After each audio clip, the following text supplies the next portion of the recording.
There were these six very tall white light beings standing three on each side of me. And they were looking down at me and with such love and such compassion and such okayness. And they put their hands under me, and they weren't really people. They had the form of people, but they were more bright white light. And they lifted me out of my body.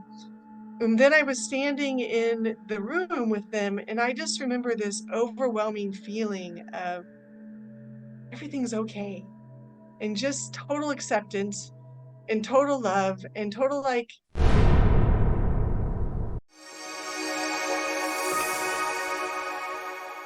Today is Shawna Ristic, who had a horrific car accident, causing her car to tumble end over end and eventually throwing her out of the car, causing her to have a near death experience where she had a life review and met beings that were part of her soul family. She has since gone on to become a known healer. And today we're going to dive in deep and I'm going to ask her lots of questions. So, Shawna, welcome. Thank you so much for joining us today. Thank you. Thank you, Lori. Thank you for having me. It's great to be here. No, I'm so glad.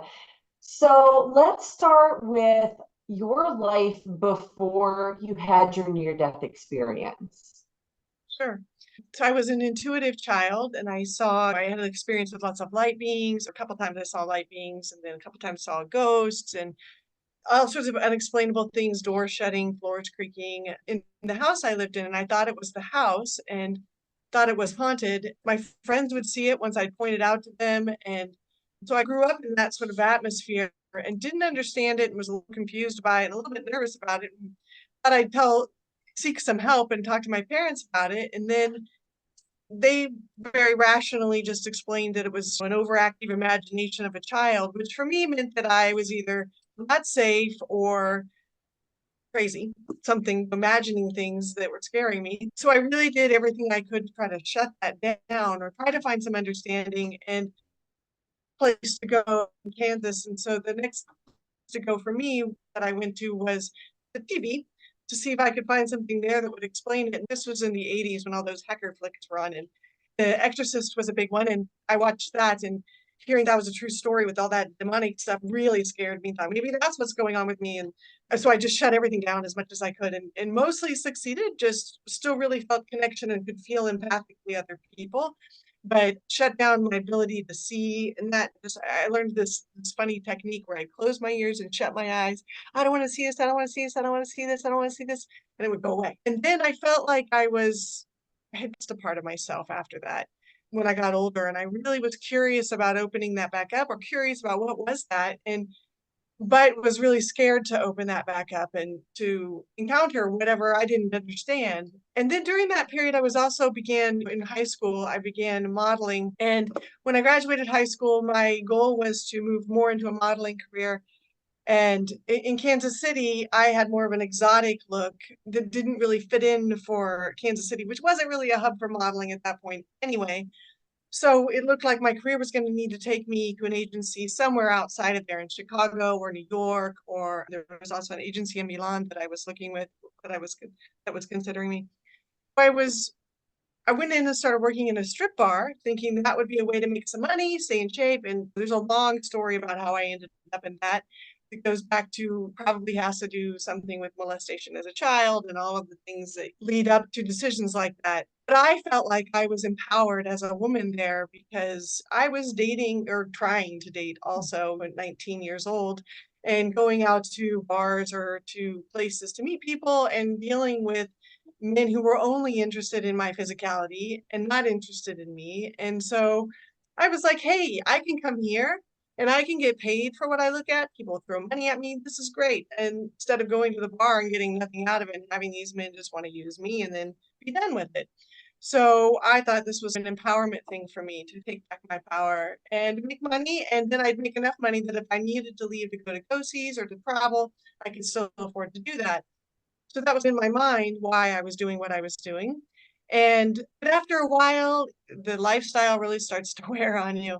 And I really became fairly jaded, especially towards men, a little fed up with them. And then it's funny how we can really rationalize things. And I started thinking, I'm going out and I'm meeting people. And if I do meet someone, they're only interested in me physically. And once they get that, they disappear.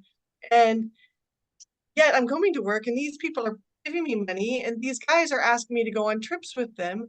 And they're going to pay me a lot of money to go on this trip. And I thought, hey, maybe I just do that and make some money and it doesn't matter or whatever. I don't know what I was thinking. That's what I was thinking. I was rationalizing it. And at least I'm getting something out of the deal and I'm getting paid for it. And I thought, so the first person who, or one of the first person, he was a customer that I'd had for quite some time and we were friendly. Sounded funny, but we were on friendly terms and he would come in regularly to see me and we'd talk a lot and stuff. And then he asked me, he said, "Oh, I'm just lonely. I'm just bored when I go on these trips. Would you like to come with me?" And I was like, "Okay, let me try this." So he invited me to go with him to Atlanta. And at that point, Atlanta was an up and coming hub in the modeling industry. So I thought, okay, I'm going to go to Atlanta and have this opportunity to go to some go-sees or go see some agencies. And then I'll hang out with him when he's out of work and we can just hang out and do stuff. And I told him, hey, on the up and up, we're going as friends, no funny business. I get my own room. That's the deal. And then once we got there, it was really pretty clear after a day or two that he had other ideas and he had their intentions and wanted, as he expressed, to see or to be with more than what he could get in the bar. And there was an uncomfortable moment where I was in no. And yeah, and he pushed himself on me and I was able to sort of, actually, I just froze. And then he had the wherewithal to realize that I really didn't want that and backed off and let me go back to my room. And I rushed back to my room and I thought, what am I doing here? This is nuts. I had another trip with a customer lined up for Christmas Day, and that was to Minnesota, and it was to go to a Chiefs football game, and I'd never been to a football game, so I was like, hey, but I thought, like, how far am I going to go with this? I'm able to rationalize anything. If you put your mind to it, you can make anything make sense. And how far am I going to go with allowing this thing to happen? And if I go over the line, what was my boundary into sexuality and to being intimate with this guy for money, essentially for this trip, that's I felt like was really going to damage me soul wise. That was going to leave an imprint. And I also had enough wherewithal to see that little by little I was getting pushed more and more in that direction. But I'm pondering all this as I'm laying in my bed that night in the hotel room, thinking about all this. And I just started thinking, let me just visualize how I want this Minnesota trip to go. Usually you can think about things like you visualize going somewhere and you see yourself getting in the car and you see yourself going there and you imagine it happen. But for some reason, as I'm laying in bed that night, I could not even imagine going to Minnesota. I couldn't see it. And I was like, wow, that's weird. Usually you can imagine, you just force yourself to imagine something. And I couldn't see it. And I thought, can I even imagine going to the airport?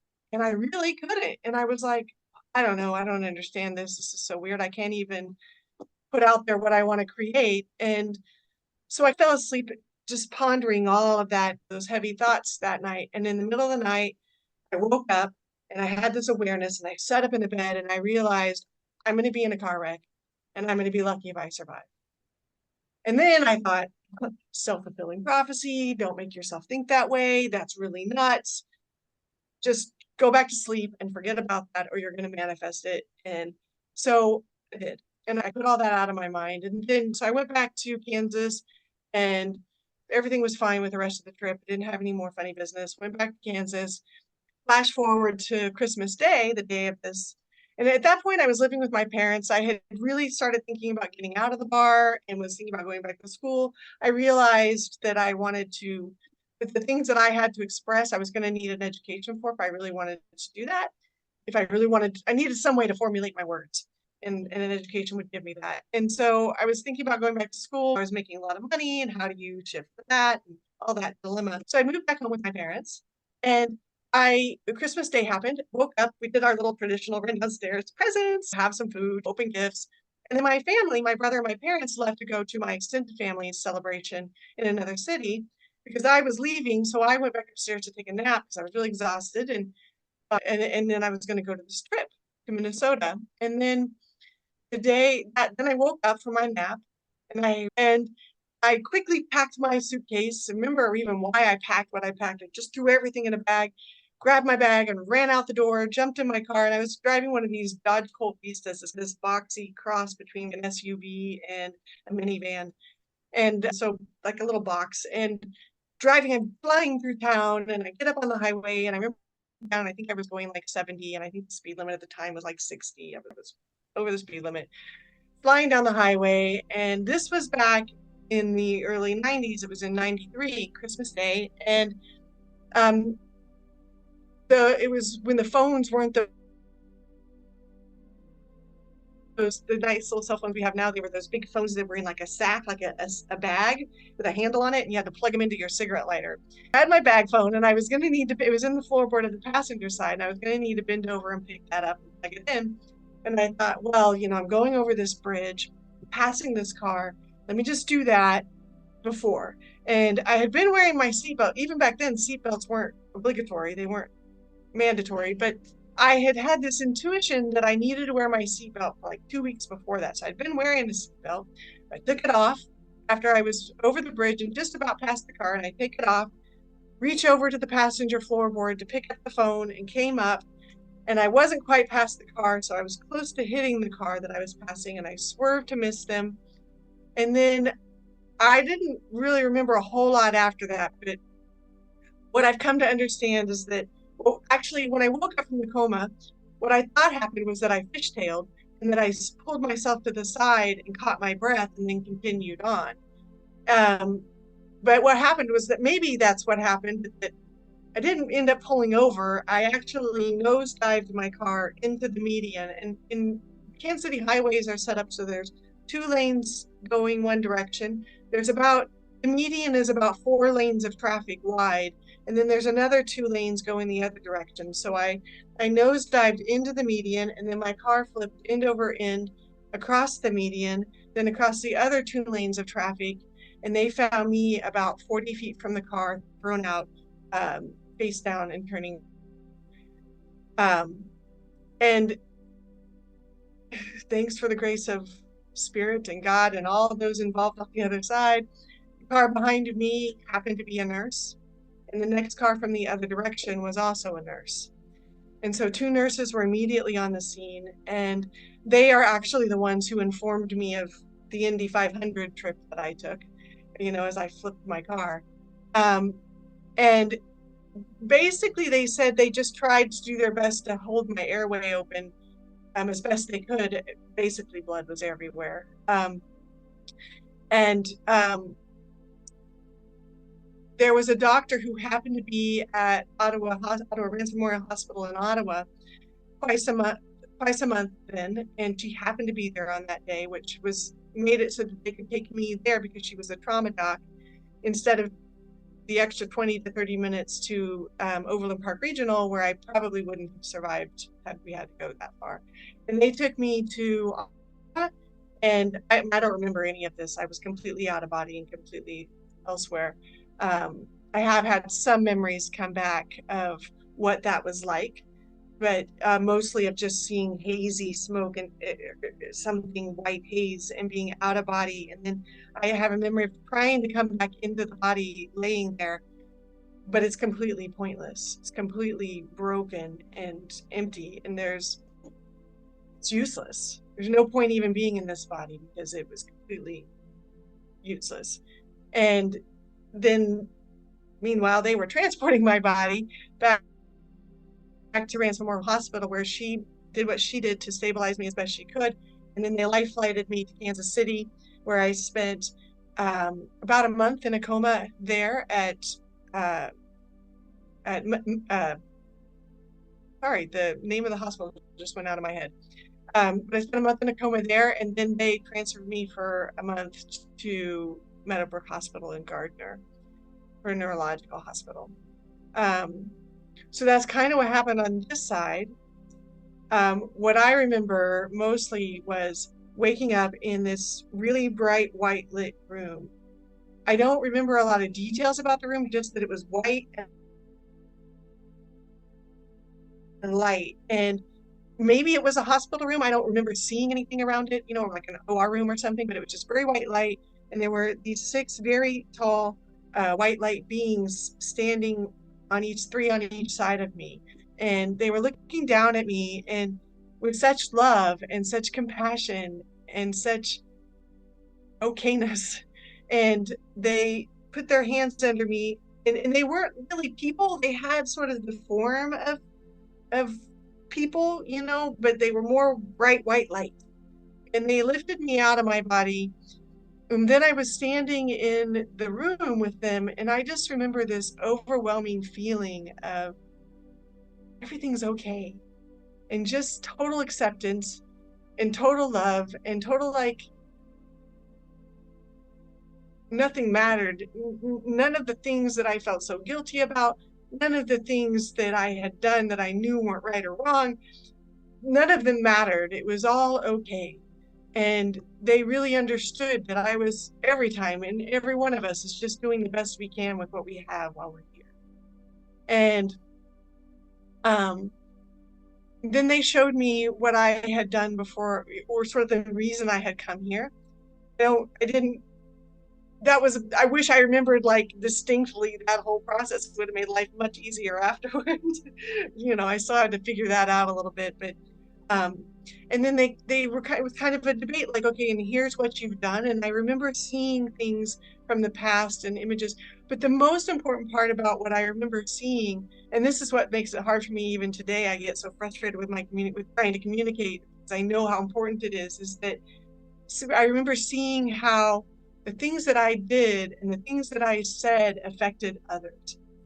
And that you feel really fully your experience of why you did and said those things, but also how it felt for that person to receive that.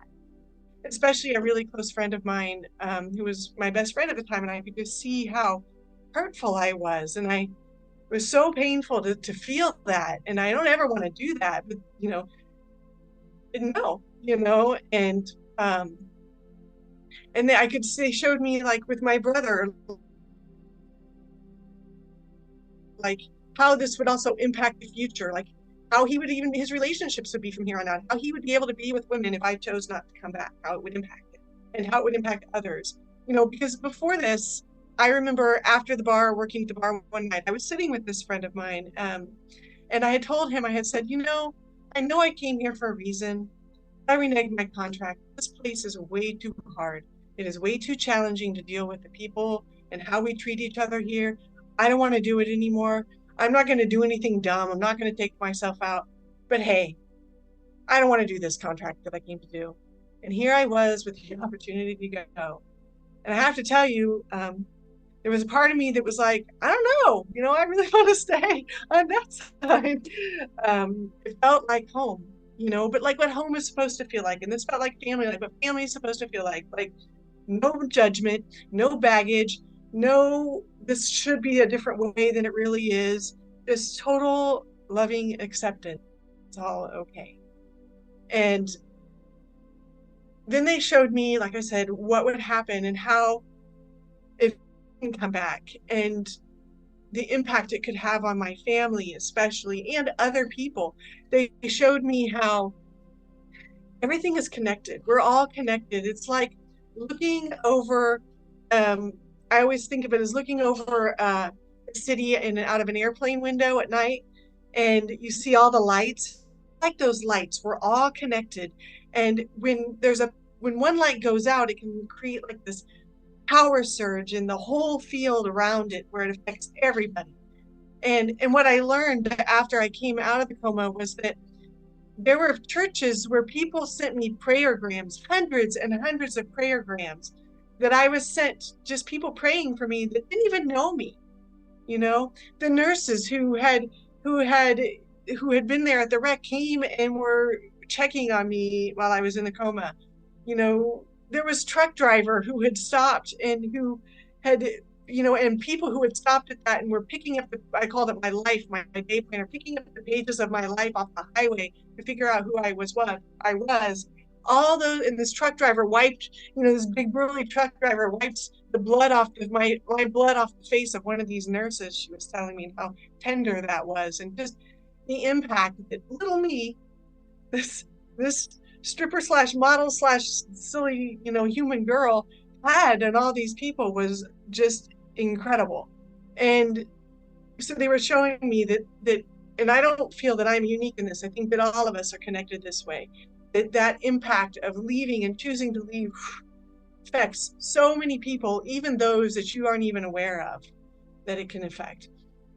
And so then I have a memory of, some of the memories are kind of coming out of the coma. I have a memory of kind of looking down. Well, I was still in the coma, but I was out of body and looking down at my body from like the corner of the hospital room and seeing they would only let family members. My family camped out in the waiting room the whole time, but they would only let them come in 3 times a day for 30 minutes at a time, and only like one or two people at a time. And so I remember my mom sitting there by herself, or I just remember seeing her. Maybe someone else was behind her, but she was holding, my hand like this and just being with me. And I remember feeling the pain that I had caused her. Sorry.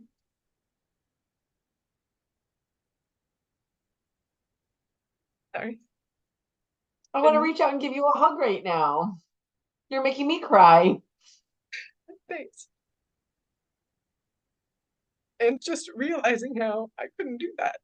You know, I think the thing that I really learned is that, sorry, wasn't expecting that. We always think we don't matter. We always think, oh, I had said people will be sad about me leaving, but they'll get over it. They'll be fine and they'll move on. And that, you know what? That doesn't happen. Nobody gets over it. They just move on. And we impact people in such a way that we aren't even aware of. Um, then the next thing I really remembered was coming one of the first times I came out of the coma. And coming out of a coma isn't quite like movies where you wake up and you're like, hey, I'm back. What I miss? It's not quite like that. Despite what Hollywood wants us to believe, it's a lot of work to stay in body. I still feel that way. I'm like, oh, it's a push to get in here. And so I remembered waking up and seeing that friend of mine that I mentioned. He was sitting there. It was his turn to be in the room with me. And he was sitting there next to the bed. And I looked at him and I thought he was sleeping, he was dozing. And I thought, wake up, wake up. And so I think I forgot to mention that some of the injuries I suffered was I had a traumatic head injury, closed head injuries. Fortunately, they didn't have to put a shunt in or do anything internal cranium wise. They thought they were going to have to for a while there, but I guess they didn't have to. Thanks. But I broke my chin off. I have metal plates in my face here. And I punctured a lung, and my left lung, and I have 6 ribs that were broken, 4 of them front and back. I cracked my left pelvis. I broke my left ankle. I ruptured my spleen. They didn't really know why I had internal bleeding, so they just opened my belly and dug around and realized it was my spleen, so they took that out and stitched me back up. There's probably other stuff that I forgot. There's always something. So as I'm laying there, this is several weeks after the accident, and I'm laying there looking at my friend and trying to will him awake. Wake up, wake up. But I can't speak because I still had all this damage in my face. And then he woke up and he looked at me and he was like, oh, Shawna, you're awake. And I mumbled something, and I think he must have thought I wanted to know what happened. And he started telling me something, I think probably explaining what happened. I don't remember anything that he said. But what I remembered was the energy and the way the room felt. And that loving space that I felt on the other side, that okayness, that pregnant potentiality of love, that was here too. And that it was in the room, and it was in everything, and it was in him. And I could see in his eyes that he too was one of those light beings, that love, I could see right into him. And I thought, okay, it's not there and here aren't far. It's really only a perspective shift away. And it's here too. And then I couldn't hold it. I was doing everything I could to keep my awareness in my eyes and in consciousness, conscious awakeness. And I just couldn't hold it anymore. So then I just fell back. And it's like falling back into this void, but it's being held at the same time. There was some time later that I actually, many years later, actually more recent, maybe 8 years ago, that I had a session with a hypnotherapist, and I wanted to know where I was from. because of some things that were going on in my life. And I actually went back through outer space in this journey I took in my consciousness. And this voice came up from this planet and started speaking to me. And I recognized it. You're the voice I heard in the coma. You're the one I was with. And then I was like, can I go back on the planet? And then I just fell back, going through outer space, like going through the universe, like through two wormholes, and then ended up back in the room and in my body in this hypnotherapy session. But even that feeling of falling back, you're just like, was the same feeling it felt like in that coma. And you just can't hold it anymore. You can't will it anymore, and you just fall back. But you just land. And the last thing I remember in the coma or in the other side at my time was being in a circle of these beings, and there were about 12 of them, and they were all debating whether I should go or stay. And at that time, I didn't feel like I had a lot of choice, although they've been very insistent that I was a participant in that choice. Um, I didn't feel like it at the time. And when I first came out of the coma, I didn't feel like that. So I was just sitting there and they were all like, okay, debating, do we, and it was happening more telepathically. It doesn't happen like words, but for just being able to tell the story, it's easier to tell it in as like more of a debate. And it was like, do we do a walk-in? Do we exchange? Does she not know and we send someone else in? I felt like there was this tribe there with me. And maybe one of the others was going to take my place because I had said, I'm done. I don't want to do this. And, or do I come back or do we just totally scrap the whole thing? Or what are we going to do here? And then the next thing I remember is really coming back after the day that they were transferring me to the new neurological hospital. Actually, there was one other time I came back into body before that. And this was a moment when they would do this thing where they thought I needed to go to PT, which I thought was comical because I wasn't even in my body. But they would strap my body in a wheelchair with like straps up here and around the waist. And then they would wheel me down. And I remember vaguely that I always felt like I was going to slide out of the wheelchair and they weren't going to realize they were going to roll over me or something because I was stiff like a board from being in the bed for so long. And they took me to this PT, and I vaguely remember being strapped to this parallel bars and trying to make me walk or something. And I remember thinking, this is ridiculous. This is like motor memory of my body, but I'm not even in there. And then they're wheeling me back to the room. I think this was the same time. And I remember being in the body and in this wheelchair, and I had this sort of posture where I was sort of drawn up like this, and I'm leaning this way. And I remember we were coming to someone else who was in a wheelchair. And I remember looking at her and thinking, wow, he is really messed up. What the heck happened to that lady? And as we got closer and closer and closer to her, I realized it was a mirror. And that really got right out of body after that. And then I don't remember anything after the moment that they started transferring me to the hospital. I do have memories of being in the hospital and into the ambulance and then transfer me to Meadowbrook.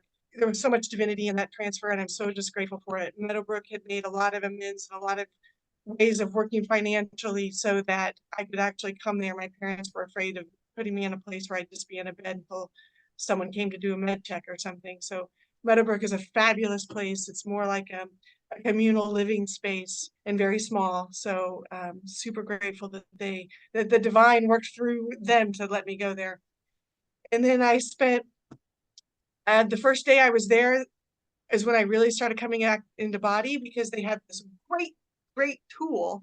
It's like a sardine can, and they strap you in a chair and they lift you up, and the sardine can has hot bubbly water in it. They turn you, and then they sink you into the sardine can, and you get a bath. And it was the first time I had any like warm water or bath because I had too many tubes coming out of me for them to bathe me before. All I got was, I guess my mom told me sponges. I had to beg them to let her wash my hair. And that was the first time that I started really coming back into body, was once I got into that nice hot water. And from then on, there were a lot of things I forgot, but most things came back pretty quickly once they reminded me about them and they stuck. I'm sure there are plenty of people in my life that would debate that memory quality that I have now, but things do stick. It just takes some time sometimes now. There's no really repercussions anymore from that. I have a little bit of an ankle issue and some tummy stuff that happens, but the doctors at Meadowbrook had told my parents that it would be a miracle if I survived, and that it would take 4 to 6 months for me to rehab enough to go back home, and that they should plan on me being in care, that I would never live on my own again. I would never go back to school. I would be lucky if just to be in a home. And I got out in 4 weeks and proved them wrong. And I left on with a cane and a boot and had a few more surgeries after that. But yeah, no repercussions to speak of, like I said, except for some memories, but I'm going to call that due to overwhelm and a lot going on. Incredible. Thanks. That's an absolutely incredible experience. Wow. First of all, thank you so much for the vulnerability that you showed. It has to be a lot to tell this story and relive it in a sense. And most of us probably have never experienced the amount of body trauma that you did. And I really appreciate you sharing that story with as much detail as you did. So thank you. The first question I have for you is, during your experience when you had the 6 light beings, did you have a recognition? Because you said that they didn't really have a facial structure, they didn't look human, they were light beings, but did you have a resonance and a recognition with them? I don't can't say I totally recognize them. I didn't feel like I was completely out of my separate human identity, so that I didn't recognize them, but they definitely had a family safety. I definitely had a resonance with them, a feeling that they were very safe, and there was no sensation of anything to be afraid of or anything. So resonance, yes, but I didn't recognize them. There wasn't someone I knew from this life or anything like that. Okay, Um, but they did feel like home, like family, like I knew them. It's just that I couldn't recognize them. that makes sense. So you said that they helped lift you out of the body, and then you went somewhere to have that life review. Were you still in that hospital Yeah, room? yeah. I feel like I was just standing there with them. I can't say they took me anywhere. I don't feel like I ever went traveled anywhere physically. I don't feel like I was like transported anywhere, but yet like the memory of that circle of beings wasn't the same as the hospital room. And but I felt like I was still there with them, standing when they were telling me about here's what you've done, here's what you came to do, here's what's possible in the future. What are we going to do here? It just felt like that was the whole gist of the thing, you know. Like an assessment Yeah, and a decision. and And a a decision. decision, a pretty Yeah. big one.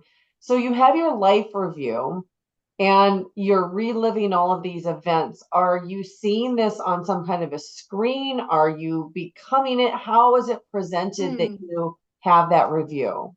It's just a knowing. It just all just telepathically, just knowing. Nothing came down in front of me. I didn't feel separate from it. I felt like I was like in this dream witnessing it. Like as if I was like standing in it, in the experience, but it was happening around me. Almost like what you might think it would be like to be a ghost or something. That's a great question. I hadn't really teased that apart as much like that anymore, but yeah, that's what it felt like. Okay. So you were experiencing these things, and I think the thing that stuck out to me was probably one of the biggest things that you said, where you had that male friend of yours, and you were shown how the way that you showed up in the friendship affected him negatively, and how you felt that, and how you never wanted to feel that again. So that's an example of a ripple effect we have on things that we do. Do you have any experiences that you can remember that were super positive or that were not something that you would have been consciously aware of that you saw and you were like, oh, wow, I had no idea that was anything? Well, the idea that it's all connected would feed that for me because as a human, I just feel separate, isolated, and on my own. You have people around you, but I always just felt alone. I'm on my own, even though I knew people cared and all of that. But there to see and to just really understand, and like I use that image of the looking out of the plane window, just because it's the best descriptor for it, but it's just the concept that everything is connected energetically. It's like we all go up into the matrix. Dare I use that word after the movie came out, but there's like I like to refer to, like, if you think about bumper cars and there's the bumper car grid and all the bumper cars go up and they all attach into it, and we all are that way. And it's like that too. We're all connected to each other, and that things come into our lives because of that connection, and that we are active participants in this life. What you think, what you feel, especially, and what you wish for, and that, especially with that emotional content, when you put that out there, that goes up into the matrix and it lines up with others who also have that same energy, that same dream, and brings you together. And sometimes that's for a lifetime, and sometimes it's for just a moment, but that's how it works. It all works that way. And that's been actually a lot of what I do, even in what I teach now, but it's been a life journey of learning how to really take responsibility for that, because we're all responsible for that. And so I think that was a big, wow, I hadn't realized how connected we all are.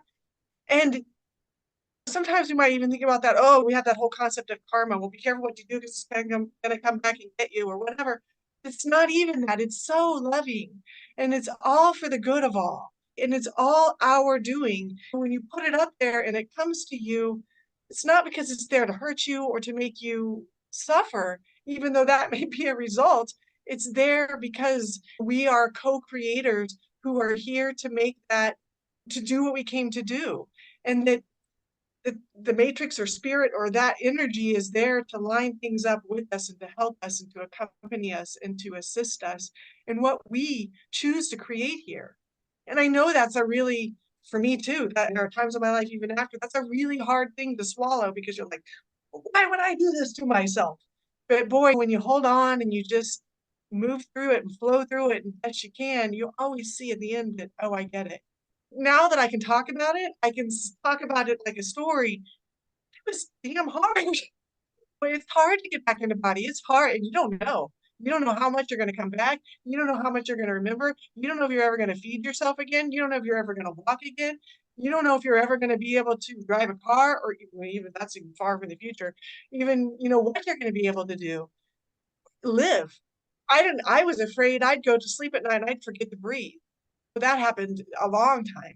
And until doctors reassured me, your body knows what it's doing. The body has its own survival mechanism and it knows how to breathe. But I was afraid. And so it's hard, but it's the best thing that ever happened. I would never change it. And I'm astounded how here I am. This is my 30-year anniversary this year. So thank you for that opportunity. This last Christmas we just had was 30 years.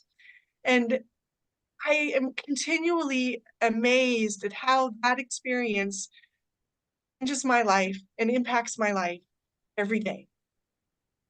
From even just getting to talk to you, Lori, it impacts my whole career has been because of that. I came back, and when I woke up, I said, I'm here to help people wake up and remember who they are and find their way back home. There's a lot of people who got lost here. There's a lot of people who got stuck here, and I want to help them find their way out. They've got to remember who they are. And that's what I do. Yeah. We have the same mission because that's also what I do. The Yep. reason I do this show, it's a lot of work to do these, to put these together, to find the people to talk to schedule it, to talk to them, and then to edit everything, and then to keep up on all the other things that you Yeah. have to do. It's a Yeah. lot.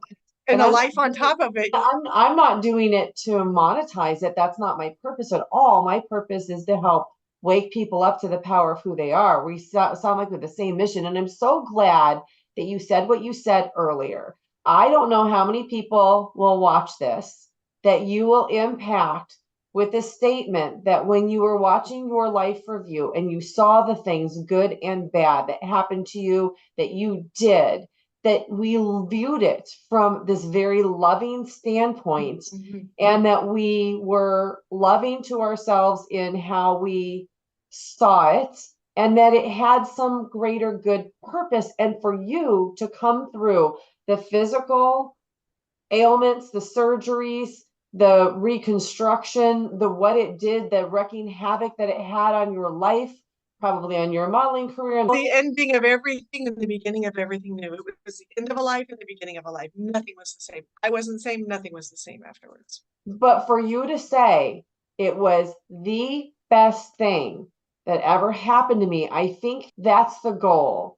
If we can in our lives get to a point where we can look back on even the things that we felt were the worst things and see them through a different mindset and understand that they were for a good that we can't even understand, then that's when I feel like we're truly free. And you're so right, because the one thing that we can control here out of everything is our perspective.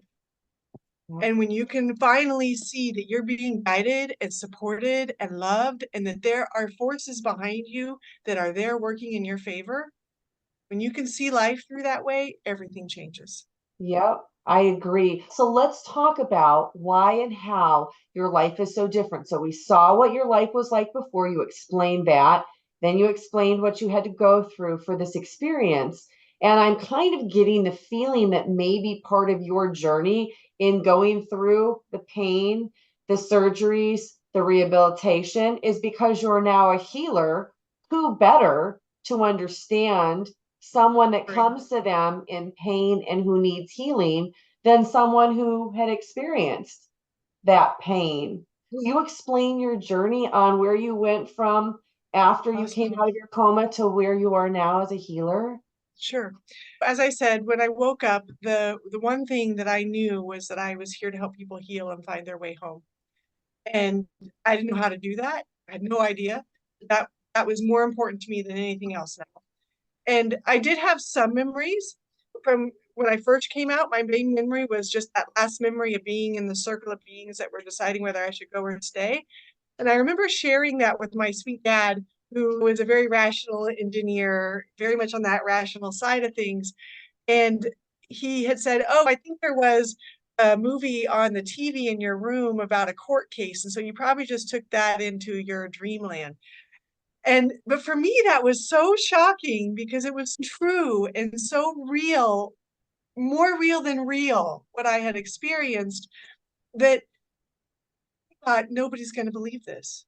They're all going to rationalize it, and they're going to tell me reasons why I'm wrong for what I'm experiencing. And so I just closed up around it and I didn't talk about it. And I just tried to hold on to those nuggets. And I would have moments where I would go back into meditation or something and I would remember some things about it, but I would mostly just hold it around it, tried to keep the story pure to myself. And came out of the hospital. I got out, like I said, in 4 weeks, went back to my parents' house, worked really hard to try to rehab enough to get, going again. By fall, I was back in college and driving and living on my own again. By that August, and started working a job as a waitress, and which was really challenging carrying those big heavy trays. That's a lot on the rib cage. And after maybe some time, I started going through a depression, and it doesn't make sense because okay, so when I came out of the coma, it was like bliss times 10. I don't know. I'm sure, Lori, judging by it was your intro video that really drove me to really want to talk with you. Oh, Um, oh, thank it spoke you. well. And I'm sure that you've had spiritually transformative experiences. And you know how when you have something that blasts you open and makes you so aware of the bliss of being, but then maybe 2 or 3 days later, it's like the contraction sets in and you come back into reality and then it gets really hard. Well, you can magnify that like times 10 or 20 or something. It was like totally in love, totally busted open. I'm here for love. My heart is fully open and everything comes in fully and fully. And I would had the fortune of being in this beautiful hospital. It was very love oriented, it felt to me, and have so many supportive people around me and so many people praying for me that I was very insulated from the outside world and just in that loving, okay energy. Thank God. I remember going outside for the first time and just seeing nature and grass and trees and how amazing, like the vitality that comes out of the earth is. And seeing people and in their eyes, and I can still see it in their eyes, like that truth of them and who they really are, and that soul that's in there, and that just the love in it and the desire for the do right and to do good and to be good. It's all there. But after coming out and getting back in the world and working jobs and being around people and all of the life stuff, because I realized that I'd done something wrong before. I was in the belief that who I was and what I had did before was the reason I was in the accident, that I had gone far off my path, and spirit was like, kick me back on. And now I look back and I think maybe that was all planned all along. But back then I believed that it was a response to who I was. And I did a whole 180, became very prim and proper. I could not handle cuss words or that sort of vibration. It would hit my body. Anger, hatred, those sort of things, they hit my body, and it still happens. It hits, or frustration, it hits my body so profoundly that it will shut down my nervous system sometimes. It's really frustrating when it happens, and I have to just go within and let it reset. Back then it was almost intolerable. It was just like, it was so painful that it made it really hard to be in the world sometimes, because I just had lost all filters. We all have those filters that we learn how, when you're in this social situation, you put on this filter and you just block all that out. You go to a party and you put on this face and you pretend and you block all this stuff out. When you learn how to navigate, all the social filters were completely gone. And they're hard for me to put back in even now, because it's just, things come out purely sometimes, and it's a lot for people to take, a lot for me to take sometimes. But I went through this depression, and I had everything that I was supposed to have according to all the other people here. I had a job, decent job. I was back in school. I was living on my own. I had a car. At this point, I had a boyfriend. Everything was going well. This was like 2 or 3 years later. And I was like, why am I miserable? Why, when I'm driving, do I think about driving into that wall? I can't do it. I don't do it because I'm like, I can't do that. But that's what I just went through. I would be a real slap in the face to everybody who pulled me out. Why? And so I didn't really, it's not really something I could talk to my parents about. I didn't really have any friends to talk to about it. So I started journaling, and I would just write. I would just free write and free write and free write and just let it all dump out of my head. And then I'd go back and read what I wrote, and I noticed something started answering, that answers would be there. And that's when I started journaling and working with the council, as I called them. The beings that I met on the other side, I started working with them from this side. And for years, I couldn't talk to anybody about that. They'd really think I was crazy with that stuff. So for years, I would just journal, and they were my biggest supporters, and they would help me understand, you're just learning, you're just going through this, just stick with it, you're just moving through stuff. And then once I started in that communication, I started learning how to navigate with the body as an antenna. And so just as the same as these harsh energies affected me in such a way that my nervous system would shut down, just in the same way as like elation could happen that way too. And that when I could pay attention, I could notice when something was a yes and something was a no. And or when something was right for me and when something wasn't. And I look back and see that was what I was doing. It really wasn't until 99, when 6 years later, when I moved to France, that I learned that concretely by navigating all the spirally streets in the city when I get lost at night. And I learned that if I would just follow that brightest path, I'd always find my way back to where I lived, to home. And that became a metaphor for me. If you just follow the brightest path, you'll find your way home. But even back then, without consciously being aware of it, that's what I was doing. And so my boyfriend at the time had known, he knew I was miserable, one of the few people who knew what I was going through. And so he had met a massage therapist who had agreed to teach him some massage techniques or something, and I was going to be the guinea pig. And I met her, and she and I had a lot in common. She too had a really severe car accident, and we'd had a lot of things in common. And we couldn't end up working out the deal to finish up after one session. We were going to have three. We couldn't figure out the rest of the training for him. But she offered to give us a massage for one of us, or half hour for both of us. So he gave it to me because I was the stress ball. So I went there. I was like, listen, you and I have a lot in common. And I'm miserable and I am so depressed. I could cry if anybody says boo, and I don't know why. And she said, maybe you're not doing what you're supposed to be doing.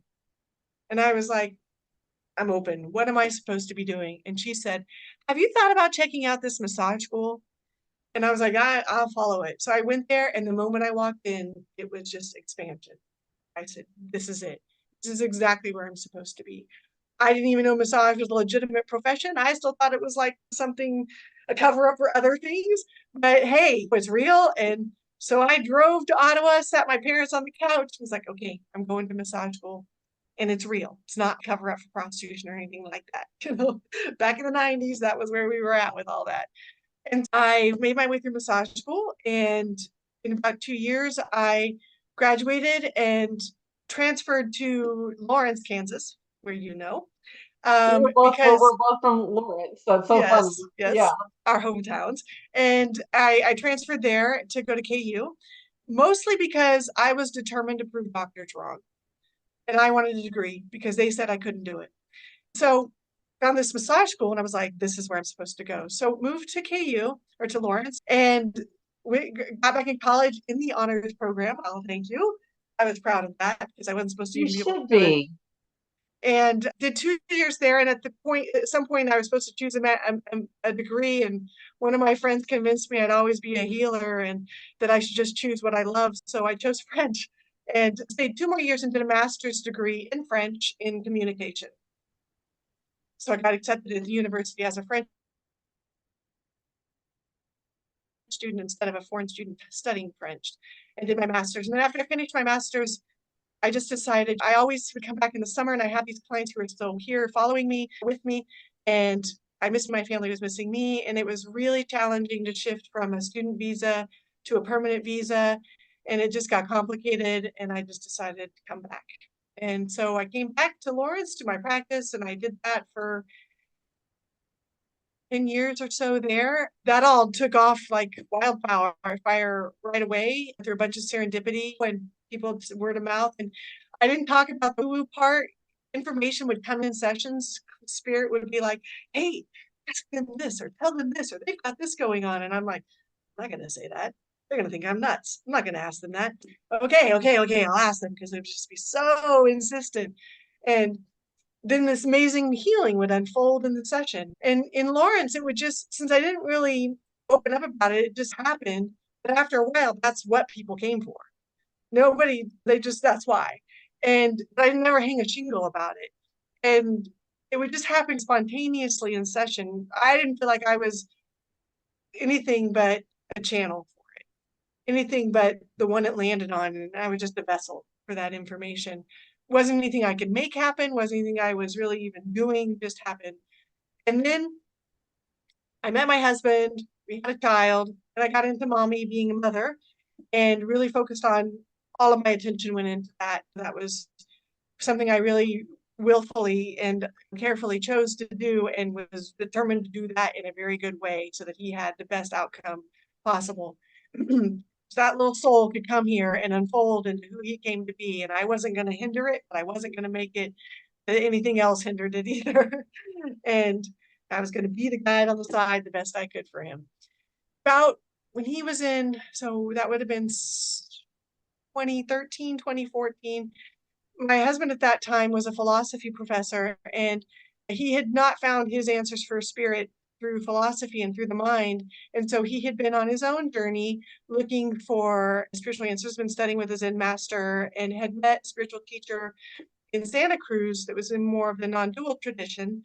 And he began working with him. And we go on these retreats and all over, and I stayed home with the baby. And then he was working on, it wasn't Zoom at the time, but he was working distance-wise with his teacher who was in Santa Cruz while he was in Lawrence. And at that time, I think it was Skype. And then Spirit told me one day, it's time for you to meet Moki, his teacher. Doesn't matter when it happens, it will be the right time, but it's time for you to go to Santa Cruz and meet him. So I told him that. I don't know, this is what I got in a message today. It just happened to pop out of the blue. And so we came, and a bunch of things unfolded in that trip. We met a bunch of people that he organized a dinner with 9 or 10 people the first time we met. And That was really strange. I was like, well, you're really impactful on my husband and we're going to have a party. Okay. But by chance, the next night, we ran into one of the people from that dinner downtown on Santa Cruz, just by chance of stumbling out of a bookstore at the right time. That he happened to be waiting for a table outside a restaurant. And this man had wanted to know if my husband knew anything about near-death experiences, because he had the idea for a whole movie about it. And he thought that Santa Cruz was a place that this should be happening in, and that NDE needed to go mainstream, because there were a lot of people, as the boomer generation headed to that end of life, that they needed to know what they were going to be expecting, and that it was time to go mainstream with near-death experiences. Um, and he was right. Boy, it's really a movement these days. He was just predicting what was coming, I think. Long story short, we jumped on board with that, and he ended up getting Raymond Moody and his family or his wife involved in it. And we ended up with a class that my husband co-taught with Raymond at UCSC here in Santa Cruz.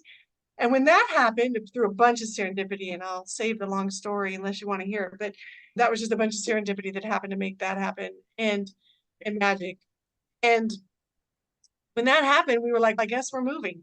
Or are we staying and just sending you? What do we do here? And it was really hard.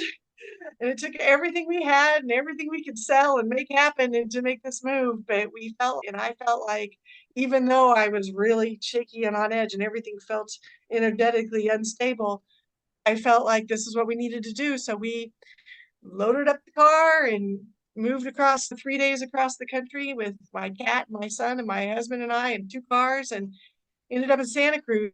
And I met this mother at my son's school, who started telling me about her her hairstylist, who had a whiplash injury, and she wasn't able to even hardly do her work anymore, and thought she was going to have to quit her job. And she tried all these healers, nobody happened. I'm like, come to me and I'll see if I can do it.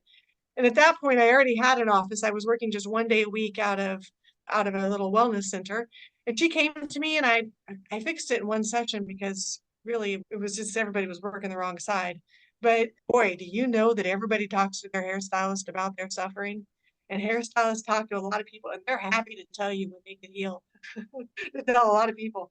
And she made my entire practice. I can't even tell you how many people came to me, to the point that within a few months, I was ready to step into my own office, and one happened to open up in the same building as the wellness center. I took that office, and I've been there for 8 years now. Wow. And also I work over the hill. I got an office in Los Gatos, which is in Silicon Valley. I drive there twice a week just to try to serve more people, reach a larger community that way. And then COVID hit and everything went online, and all of you wonderful podcasters got interested, and I started speaking to you guys too. And now I'm in the process. I still work one-on-one with people in person, doing massage and hands-on healing. And I do a lot of work with the nervous system and craniosacral therapy and neural mobilization and lymphatic drainage and a host of other things. Because rational, logical anatomy was really important to me when I first started massage school. It seemed to be what was most important to people. So I really put a lot of emphasis in training. In addition, though, there's always information that comes in, and intuition. How do I even talk about what I do? I don't know. It just happens. How do I do what I do? How does that information come? What does that feel like in body? How do I know? How do I know this isn't me and it's something else? And how do I work with it? And it really deepened my connection with the council. It deepened my ability to work with them, to the point that the other day I had decided in the beginning of working with them that I stay in the body, that I'm not going to channel and let another voice come through, because I just didn't trust what I might pick up. And so I always hear them, and then I come back and share it. And then I get the information, I come back and share it. That's how I've worked for years. But the other day they told me, you need to work more in groups, so do a channeling session. So I did my first channeling, just letting them speak on a Zoom thing the other day. So that was fun. I put together a whole workshop package, which I've been teaching for about 5 years now, where I teach people, and really you have to know what your vibration is before you can tap into someone else's vibration. If you don't know who you are, then you won't know what's not you. And then that's the first workshop. And then the second workshop is your vibration and other people, and knowing, so are you picking up someone else's stuff that's in the room with you, or is it yours? Is this information from spirit? And then the third one is noticing your vibration with the non-physical. I'm working with guides, and deceased loved ones, or the other realms of non-physical that are interacting with us. And now people have been asking me for a while to teach them how to do what I do and read others. And so what I'm working on now is a big certification course that will put all three of those workshops and the fourth one of learning how to do what I do together into one big package of a certification course. And that's what I'm currently working on. Wow, that's a lot of work to do all that, plus seeing all your clients and seeing Right. people online. It's incredible. Yeah, If I see people on Zoom also, both distance and in person and on phone. I don't need yeah, to see you, feel you. yeah, it makes a lot of sense because of course we're talking about working with energy. So one of the things you Right. said I'm curious about, and I wonder if this is something that you can teach people also. You learned by mistake as you were going through the streets in France how to follow your brightest path. Is this something that you can teach other people how to do? Yes.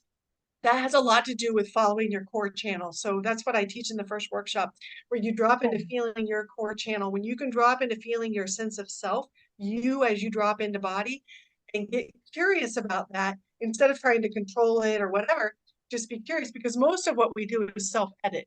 Most of the time when we get intuitive hits, we've been so taught not to believe it, or that it's our imagination, which translates to not real and unbelievable in our world, that when you get a hit, you somehow just negate it or think, don't listen to it. So instead, if you notice your core and then you just notice what opens you, expands you, what draws you to it, that's a yes. If it closes you, shuts you down, and pushes you away, it's a no.